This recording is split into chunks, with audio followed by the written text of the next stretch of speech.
Hello everyone, and welcome to my Young and the Restless official 24 channel.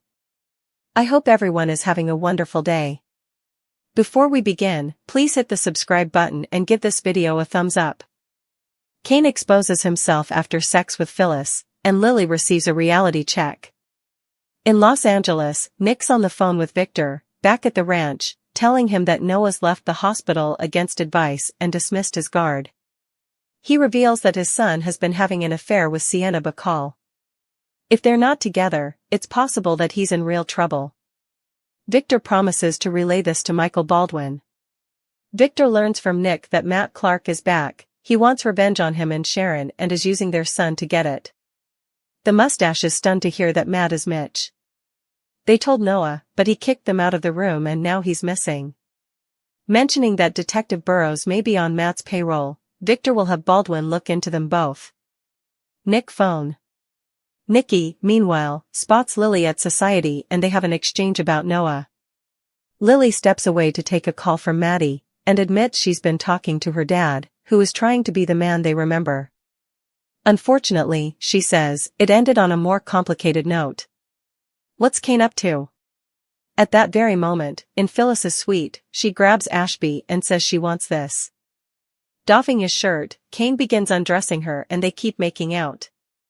They wrestle and throw each other up against the door before falling onto the bed to continue the grappling. Phyllis Kane. After sex, Phyllis quips, slow burn becomes big fire. They discuss the event being a matter of when and not if, spar verbally, and joke. Kane asks, what happens next? She shrugs. That's up to him. They banter about the past, and Kane invites her to the shower. When she heads in before him, his expression makes it clear that he's been play acting. Find out why here. Phyllis Kane. Kane searches the room while keeping up a chat with Phyllis, already in the shower. Finding her laptop, he tries to guess her password. When she calls out and he doesn't come, Phyllis creeps out, sees what he's doing, and returns to the shower, warning it's getting cold. Kane closes the laptop, sighing, and joins her. Which power players are making moves? Back at Society, Jack meets up with Nikki, who gripes about Kane. Jack worries that he'll reel Lily back in. Across the room, Lily tries to convince her daughter that her father's not all bad. It doesn't work. Meanwhile, Jack complains to Nikki about Victor. Will she stand by him if he damages people she cares about? At some point, she's complicit. Nikki vows she'll do what she can to keep him from harming Jabot. Jack needs to know that the company his father built will last, and warns that Victor better be careful this doesn't all come back to bite him. They'd both like to have another truce between their families. Jack Nikki YNR. At the ranch, Victor welcomes Lily, who asks point blank if he stole Kane's program and notes how relaxed he seems, concluding that she's right. The mustache is surprised to hear that she's grateful, but warns that the program is very dangerous and should be destroyed. Using it would be very evil. Victor assures her he wouldn't go after Winters Incorporated, but admits Jabot is a different story. Adam arrives, so Lily leaves. Victor and Adam marvel that she's somehow sympathetic to Ashby now. Talk turns to Matt Clark, and Victor fills his younger son in on the maniac. The mustache wants him to compile a list of Clark's crimes and find out how he became Mitch Bacall. Adam offers to back up Nick in LA, which pleases Victor, though he tells him to hold off. Adam then updates Victor that Billy and Sally's funding is coming from Jill. Adam. Where's Noah? In Los Angeles, Nick and Sharon reconvene in a hotel room to update each other. They're sure Noah and Sienna are together, or Matt has one or both of them and he wants them to pay. Nick decides to get a hold of the cop. When Burrow calls him back, he arranges to meet but tells Sharon she can't go with him. Sharon Nick. The final scenes. At the ranch, Victor marvels at Jill backing Billy's Abbott Communications. Adam wonders if Victor can convince her to cut the funding, then they can sabotage the launch. Victor muses, while the Abbotts deal with the fallout, I'm going after Jabot. Victor.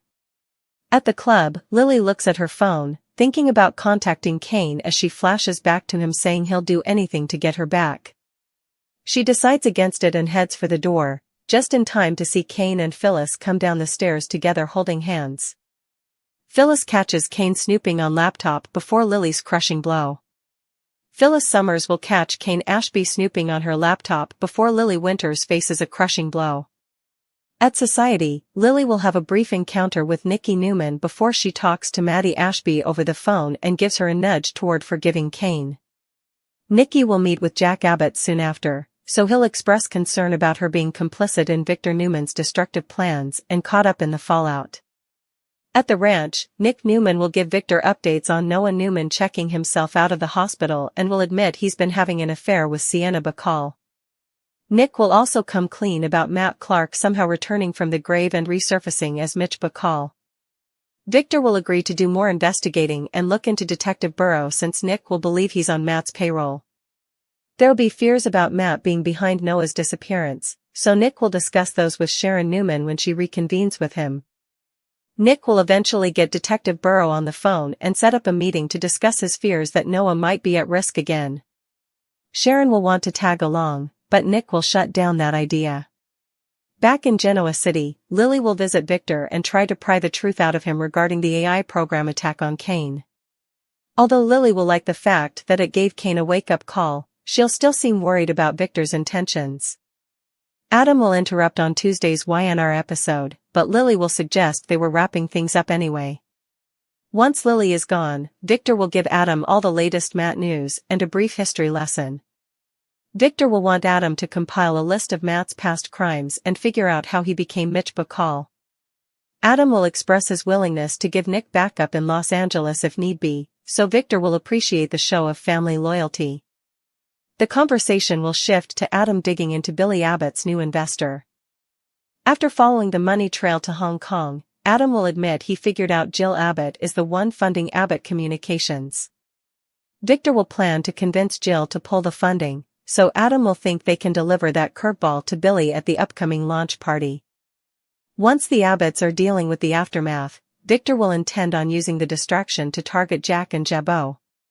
In Phyllis's suite, she'll strip down with Kane for some passion. After Kane and Phyllis flirt in bed afterward, he'll suggest continuing their conversation in the shower. Once Kane sends Phyllis in first, he'll act like he's busy ordering a chocolate souffle from room service. Kane will buy some extra time by suggesting he has to call back over forgotten whipped cream.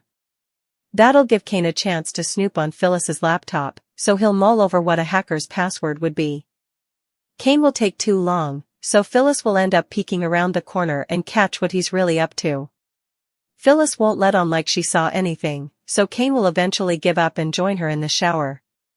A little later, Lily will enter the GCAC and see Kane laughing with Phyllis as they come down the stairs holding hands. Kane Ashby had always believed he could outrun the worst parts of himself, his compulsions, his insecurities, the emotional blind spots that had cost him Lily more than once, but on this particular night, in the dim, sultry glow of Phyllis Summers' Los Angeles suite, every facade he'd been wearing was on the verge of crumbling, because even as he pressed his lips to hers and let her push him back against the door with that fierce, hungry urgency, Kane knew he wasn't here for the heat, the passion, or the recklessness Phyllis offered. He was here with an agenda, and the deeper he got into the charade, the more he realized he wasn't as immune to her fire as he'd believed. In the city where secrets thrived and consequences felt far away, Nick Newman was across town on the phone with Victor, pacing a hotel room like a man walking the edge of a cliff, informing his father, voice taut with frustration and fear, that Noah had signed himself out of the hospital against medical advice and sent his guard away like he was invincible. But Noah wasn't invincible, not to Matt Clark, not to the past that had resurrected itself in the most nightmarish form yet. Nick confessed that Noah had been having an affair with Sienna Bacall, and in their frantic attempt to confront him with the truth about Mitch Bacall being Matt Clark resurrected, Noah had thrown them out and vanished. Victor, jaw clenched, promised to alert Michael Baldwin immediately. The mustache was rattled, blindsided by the revelation that Matt had slithered out of hell to play puppeteer with his grandson's life. Worse yet, there was suspicion that Detective Burrows might be in Matt's pocket, turning the entire LA operation upside down. Back in Genoa City, Nikki spotted Lily at Society, and though they exchanged polite greetings, the weight of worry over their children and husbands hung over them like a storm preparing to break open.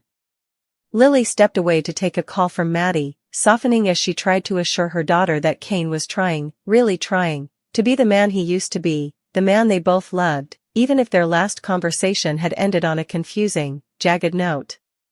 But even as Lily spoke with her daughter, Kane was in the middle of a seductive wrestling match in Phyllis's suite, clothes tossed aside, bodies colliding with the kind of electricity that burned hot and reckless. Phyllis grabbed him, kissed him hard, and dragged him toward the bed, laughing breathlessly when they tumbled across the mattress in a tangle of limbs. When it was over, when she stretched beside him with her hair spilling like fire across the pillow and quipped, "Slow burn becomes big fire," Kane knew he should untangle himself and walk away, but he didn't. Instead, they bantered, teased, pretended that nothing between them had stakes, pretended that this night was just an impulsive choice and not the setup for something deeper and more dangerous. Kane asked her, "What happens next?" and Phyllis shrugged with that signature smirk, telling him it was up to him. But the moment she stepped into the shower, steam billowing out like a curtain, Kane's whole posture changed. The charm slipped, the ease evaporated, and the calculating strategist emerged. He scanned the room, zeroed in on the laptop sitting innocently on the desk, and moved like a man chasing the truth he couldn't afford not to uncover. While chatting with Phyllis through the running water, pretending he was ordering chocolate souffle from room service, Kane typed in password guesses, muttering to himself, trying combinations that a hacker, or Phyllis, might use. He didn't see her peek around the corner, he didn't hear her bare feet as she silently stepped back into the shower with a cold, assessing look in her eyes. She had seen everything. But instead of calling him out, she let him hang himself. She called out playfully that the water was getting cold. Kane closed the laptop with a sigh, part frustration, part guilt, then stepped into the shower to rejoin her, unaware that Phyllis was already 3 steps ahead of him. Meanwhile at Society, Jack met Nikki to vent about Kane and to worry Lily was drifting closer to him again. Across the room, Lily desperately tried to defend Kane to Maddie, insisting he wasn't all bad, that everyone deserved the chance to change. Jack turned the discussion toward Victor, expressing concern about the damage Victor was about to unleash. Nikki admitted she didn't want to be complicit in anything harmful but also knew Victor wasn't someone she could easily rein in.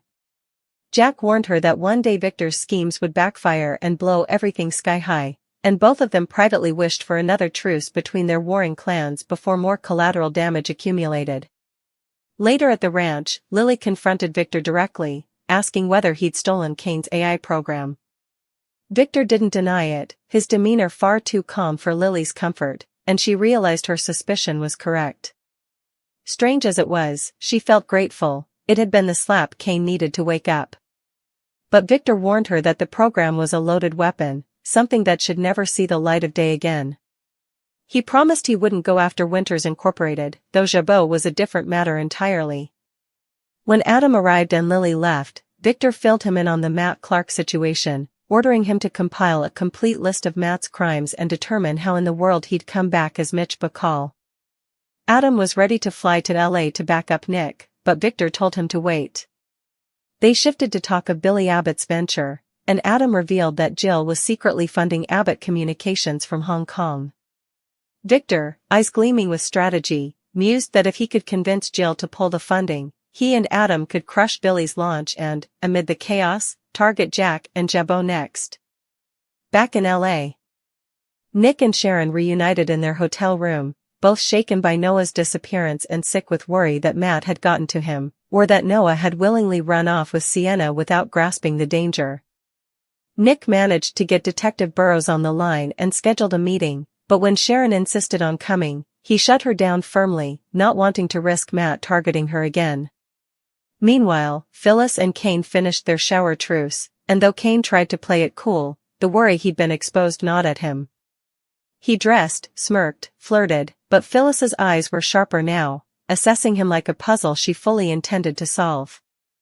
And miles away, Lily entered the GCAC just in time to experience the moment that would shift everything. She froze at the base of the staircase, eyes widening, stomach dropping, when she saw Kane and Phyllis coming down the stairs together, laughing, glowing, holding hands like a couple without shame or secrecy. Kane spotted Lily first, and the flicker of guilt in his expression was instant, undeniable, and devastating. Phyllis caught sight of Lily too, and unlike Kane, she didn't falter. She lifted her chin and smiled with smug satisfaction, fully aware of the blow Lily had just taken. Lily's heart cracked, not because she wanted Kane back, not because she was jealous, but because she had spent the entire day defending him to her daughter, to Nikki, to herself, trying to believe he was better, more grounded, more honest. But the man descending the stairs with Phyllis was the same Kane she had forgiven too many times, the man who couldn't resist temptation, who couldn't stay clean, who couldn't stop sabotaging the people who still cared about him. And though Kane tried to play it casual, offering a weak, Lily, hey, she saw right through him. She saw the remorse, the fear, the truth he couldn't hide. He had slept with Phyllis, and worse, he'd been caught doing something behind her back. Phyllis knew it. Kane knew it. Lily sensed it. And as she stood there absorbing the crushing reality, across town Victor Newman prepared to unleash a storm on the Abbotts. Adam tracked Matt Clark's resurrection, Nick planned his meeting with a crooked detective, and somewhere in Los Angeles, Noah Newman was missing, caught between love, danger, and a manipulative monster who had returned from the dead with revenge burning like acid in his soul. And Kane Ashby, who had stepped into Phyllis's room intending to expose her, had instead exposed himself. Lily's chest heaved as she watched Kane and Phyllis descend the staircase, the laughter between them a cruel, mocking echo in her ears, a sound that made her want to run and scream and somehow rewrite the events she had spent the last few hours trying to process, because everything she had believed about Kane, his promises, his efforts to change, his fleeting moments of honesty, now collided with the reality of what she was seeing, a man who had crossed lines, who had indulged in reckless lust.